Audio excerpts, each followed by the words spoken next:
ground and the diplomatic efforts to end this conflict between Thailand and Cambodia. But away from the Indo-Pacific, we now move to Africa, as Sudan's paramilitary rapid support forces have reportedly killed at least 30 civilians in a two-day assault on a village in the country's western region of Kordofan.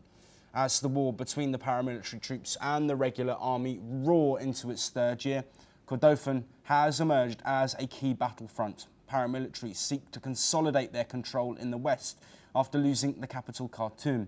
The emergency lawyers has said that the paramilitary troops' indiscriminate killing of civilians constituted a serious violation of international law. The Monitor has also reported that there are sporadic clashes between paramilitary fighters and armed civilians in Brima Rashid village, a key transit point for the army. The emergency lawyers have also said that in recent days, violence has spread across Nuad, with reports of dozens of civilians and residential areas attacked.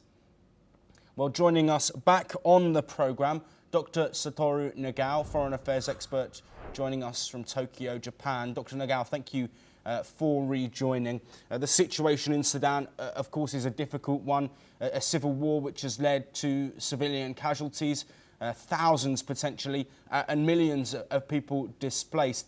This attack, of course, dozens potentially killed.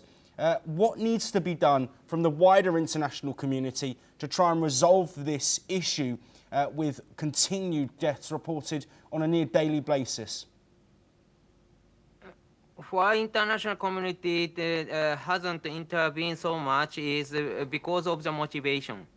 Because there are many conflicts in the world, but each country cannot afford much resources to help this, because their government is taking charge for them.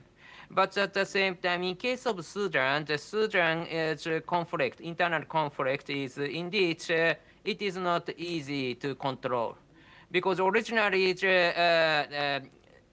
RSF is originally setting up by the Sudanese army, which now the army and RSF are fighting each other. But originally, army support established this RSF to deal with the Darfur region's rebellion.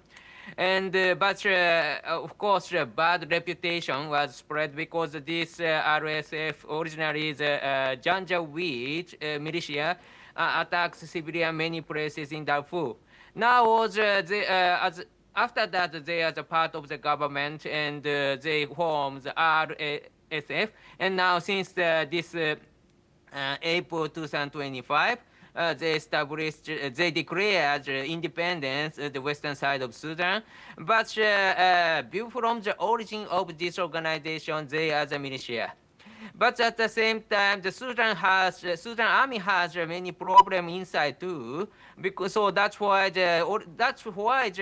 Sudan was separated in the north and south in the past.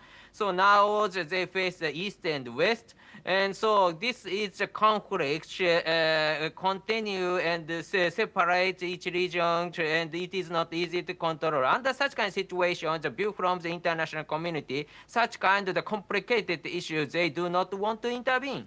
So that's why it has continued, because of the complexity of this region, but at the same time, because of the other country want to take distance.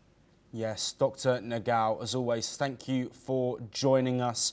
The situation in Sudan is a difficult one, but we will continue to bring you all the updates.